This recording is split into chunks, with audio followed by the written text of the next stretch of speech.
Hey guys, Skylimit Heights here, and welcome back to another Scratch episode. If you've ever played Slither.io or any other similar game, you probably have seen their unique movement system. So in today's video, I'm going to be teaching you guys how to implement those same snake physics into your own Scratch projects. Alright, let's jump into it. Okay, so as you can see, I've created a sprite called Snake. Inside, there is a costume called Head that is simply just a circle with two eyes that are facing the right side. First, let's make our head be able to move. Drag a when green flag click block and then a go to 0, 0 block just to make our head go to 0, 0. And drag another when green flag click block with a forever loop inside, and if inside the loop, then a key pressed block inside this condition. If key A is pressed, we want our head to turn left because A is left and D is right. To turn left, we want to subtract from our direction because as you can see, if we turn left, the direction decreases or the angle decreases. If key A is pressed, point in direction, subtract because we need to subtract from our direction.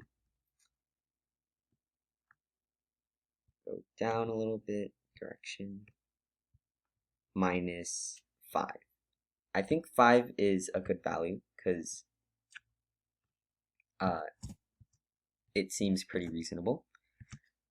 So let's go ahead and test this. If we press A, it should turn left. And as you can see, it is turning left, or you can say counterclockwise. And we need one for right turns as well. Duplicate this block and change this to -5. And this is the same thing as adding, but I'm too lazy to drag a plus here. So actually, let's just do it for simplicity or for clarity, or whatever. Make this direction +5 instead of -5. And that should make our, oh, also change this to D. Make sure you change that to D. This should make our head turn right. Let's go. Okay. So right now our head isn't moving, and to make it move forward, we're going to need another forever block, and on top of that we're going to need another when green flag clicked. Move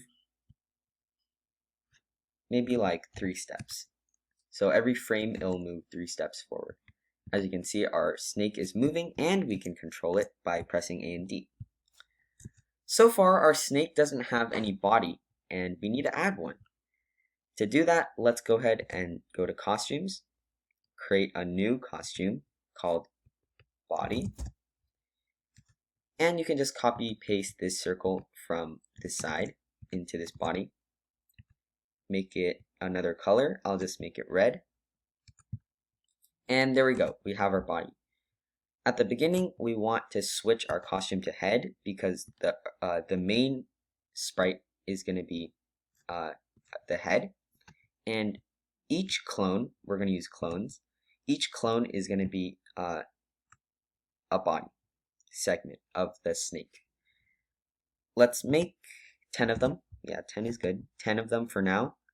And drag a create clone of myself in this repeat.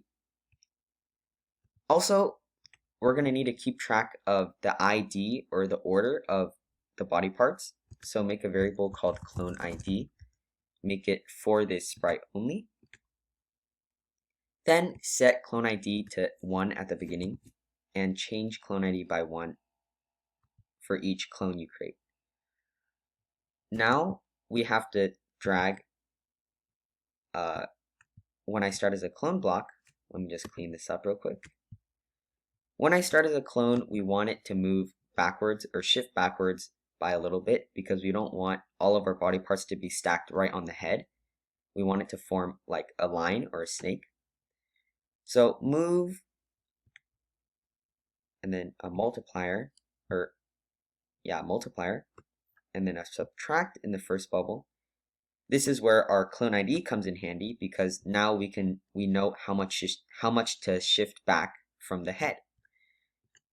Clone ID -1 because our first clone ID, or the first clone ID of the body part, starts from 2 times 10, which is a reasonable amount. Oops, what is going on? Oh yeah, we forgot to switch our costume to head. And if I press this, now it should create all of the body parts, except the head will continue moving because so far, oh, what happened? Oh, I didn't switch it to body. Okay, we gotta switch it to body, and you know what? In the meantime, I'll just set the color effect to a random amount as well, just to make it more clear to see, because we don't want everything to be red. We want it to be random. As you can see, our body parts are forming. And I think I forgot to make this, I think we should make this -10 instead of 10, because we want it to move back, or line up behind the head. And as you can see, it does create the body parts, except our body parts are not moving with the snake. Now we have to implement the actual physics of the snake itself. How this is going to work is, for each body segment, I'm just going to create a new costume. For each body segment, it's going to look at the body segment that is in front of it. It's going to know the position, and it's going to continuously point in the direction of the body part in front of it. And this body part, similarly, is going to point to the body part in front of it. And eventually, everything points back to the head. So the head has, the first body part points to the head, and then the second body part points to the first body part, and so on. So when you turn the head, the first body part will turn with the head, and the second body part will detect that change in direction and will turn with the first body part, and so on, and it'll create like a snake-like movement. Let me just delete this real quick. Because Scratch does not have a point toward clone block, we have to create our own. And this will be a little more complicated. We have to make two lists. One is called snake position X, snake pos X, and one is called, oh, make sure it's for all sprites. And one is called snake pos Y. This will keep track of the X and Y positions of every single segment of our snake. Of course, the head will be the first one in this list, and the first body part will be the second one. So it's going to be ranked by clone ID.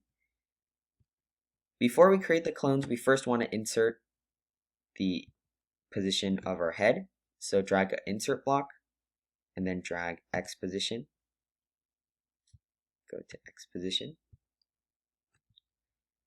And make this 1 is fine. And I'm going to drag this out a little bit, make a copy of this. Instead of X position, we're now going to do Y position of snake pos Y.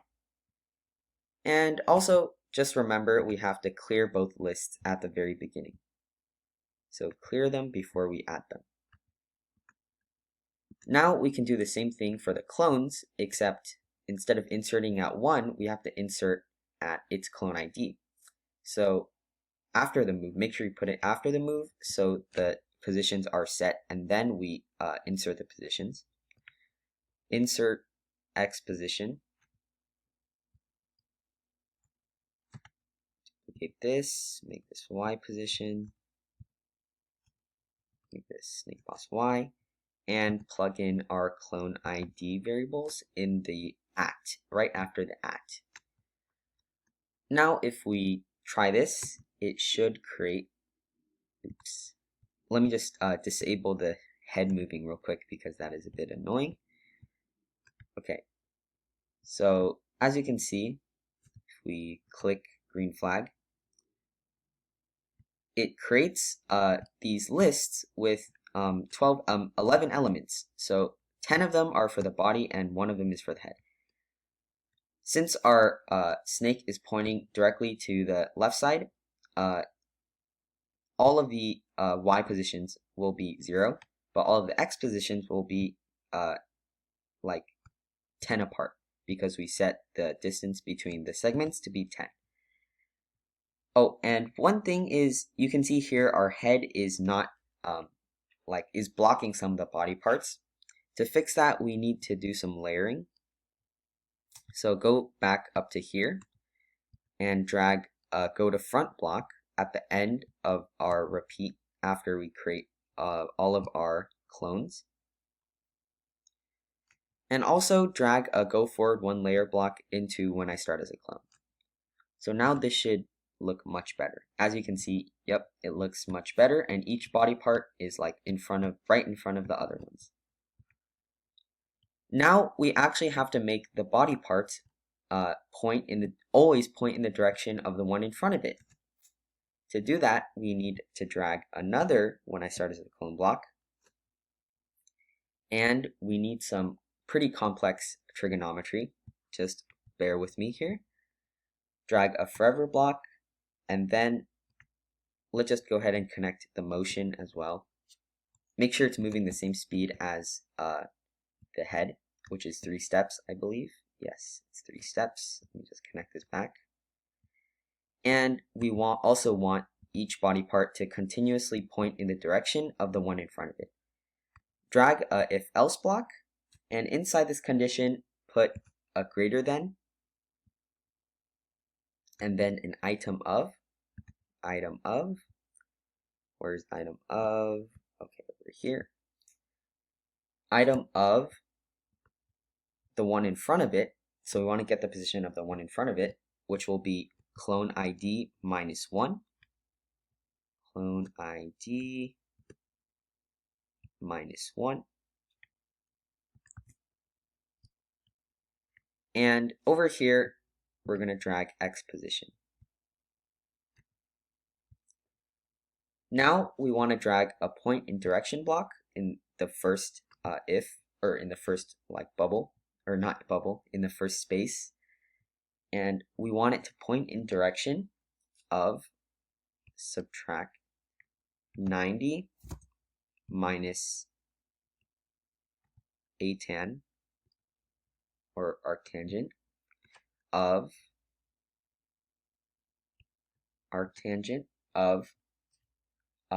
so let's see, we have to divide the arctangent of the y position by the x position. So let's just go ahead and duplicate this, put it in the first bubble, and then change this to y. Actually, let's go ahead and do this outside. So drag a divide first, and drag a subtract outside, and then put y position in the second bubble, and in the first bubble put this item clone ID minus 1 of snake boss y, and then drag all of this back into the first bubble of this divide. Do the same thing for the other side, or the other bubble, or not this one, I think it's this one. And instead of y, we want this to be x. So everything should be x. And put that in the second bubble. Okay, I'm going to need some space here. Okay, so put it in the second bubble. And we're just going to do the same thing for the else space, except instead of 90, we're going to change this to negative 90. I know this is complicated, but since Scratch doesn't have point towards clone, we have to make our own, and this is how you do it. Now, if we just hide all of our lists, just to make sure it doesn't block the screen, you can try it. Alright guys, I'm back, and I think I found the issue. It's just we weren't updating the X and Y positions of the head and the clones, so our snake got confused because we never gave it the current position. We only gave it the starting position. So we have to constantly update our positions in the list. Let's go ahead and grab a forever block and stick it under the go to front layer under the when green flag clicked. And this will allow us to update the head position in the list. So go to variables and then find the replace block, replace item 1 of snake pos x with our x position. And also replace item 1 of snake pos y with the y position.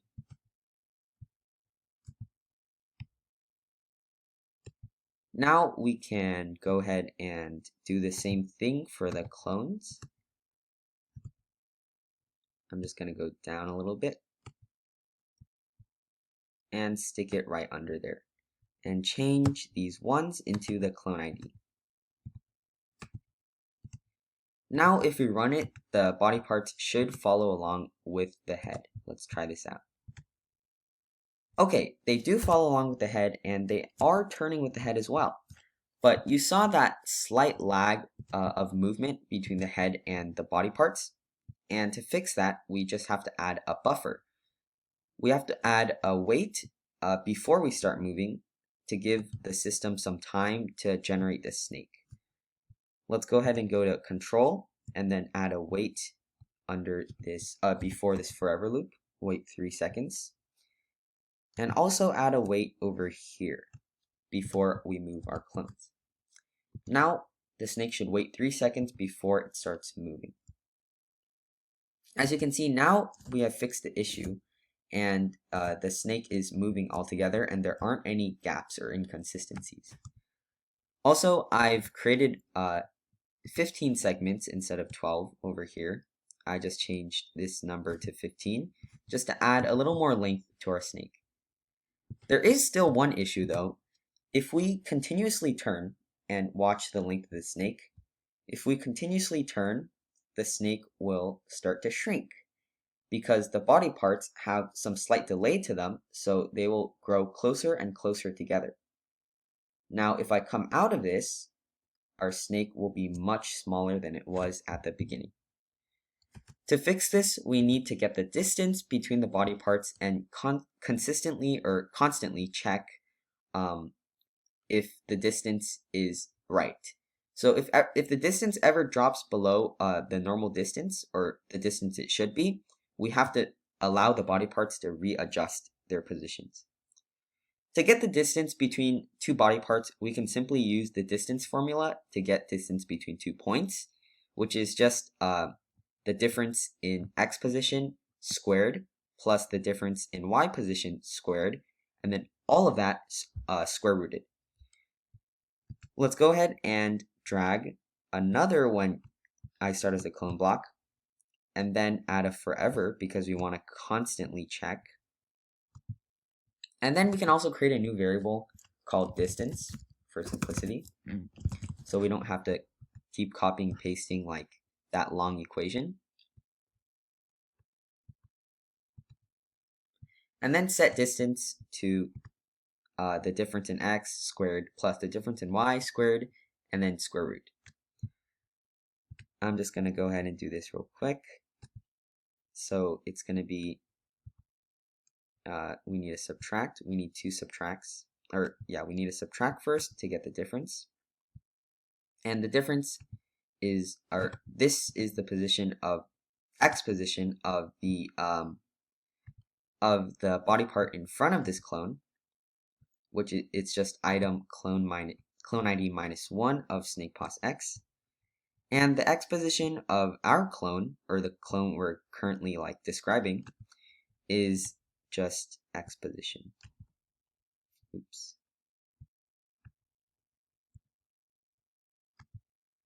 And we need to, instead of putting this in plus, we need to put in subtract. And we also need to square this. So let's go ahead and go to multiplication, or drag a multiplication block, and put this one in the first bubble. I'm just going to zoom out a little bit so I can create a duplicate. And then we just multiply them together to square it. And drag this very long chunk of code into the first bubble of our adding, and create a duplicate of this, change everything to Y position. Just gonna go ahead and go to motion, then Y position.